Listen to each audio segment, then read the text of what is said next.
Sasa leo aka kaoga kangu kameamua hatutalala. Madam, small oga. Wait hapo.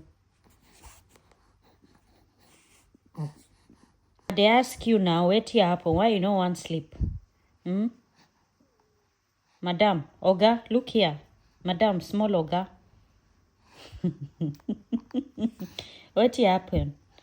You no want sleep today? Ni nini kwani hutaki kulala wewe? Wewe, niangalie hapa. Hutaki kulala? See, you have a bunny. Bunny. Mama. Wewe. Oga, wait hapo, look at me. I call you and you are looking sideways. Hey, it's like today we no go sleep. Oh. My small oga no fear allow me sleep.